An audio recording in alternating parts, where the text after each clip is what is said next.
Okay, so in Dr. Death season 2, Keziah Shorten, who was my daughter, is patient number 1, and of course Dr. Death is only fiction based on truth, but in reality Kez was officially patient number 3. In fact, Kez's story isn't really like most of the other stories about Paolo Macchiarini, which is why you don't hear much about it.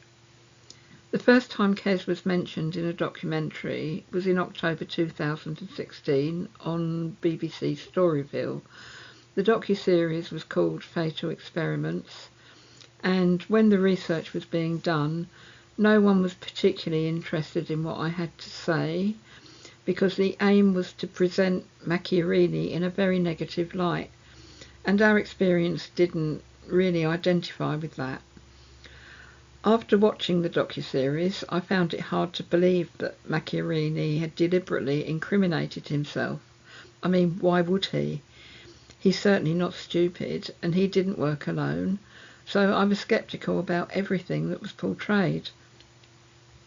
I was approached by a couple of other filmmakers, but decided I wanted no part in the ruination of another human being, knowing that whatever I said was likely to be twisted, despite promises that it wouldn't be. There's a fair amount of misinformation about Kez online, and I can think of 1 or 2 sources where this could have originated from, but I'm here to set the record straight. I can be a bit long-winded, sorry about that, but every little detail forms part of the bigger story and is important to understand what happened, why it happened, and also why certain decisions were made. Kez was my daughter, she will always be my daughter, and I want her name to be remembered for the beautiful and tremendously brave person she was, not as a victim of inferred medical malpractice.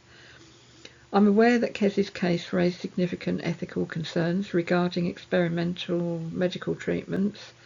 Just to reassure those who have questions about informed consent, we were, to my knowledge, fully informed about known risks involved, plus I did my own pretty extensive research online, which didn't reveal anything different to what we'd been told, although other risks were not known at that time due to the limited number of surgeries performed.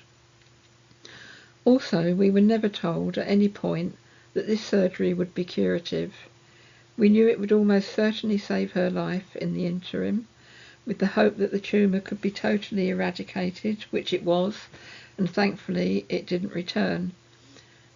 What we were told was that it might extend Kez's life for a further 5 or 6 years. We were also told that she would be very likely to survive the surgery, but that she might also die from complications. But no one could predict what would happen after the surgery because no one knew at that time. I have lots of info to share, including footage of Kez's transplant after the diseased trachea is removed, which you will also see. Kez's story won't be sensationalised because it's just me, her mum, telling it, but it will be an honest and truthful account of what really happened from my perspective. I made copious notes at every stage of the journey, and I believe them to be accurate, but I am, of course, human and not infallible.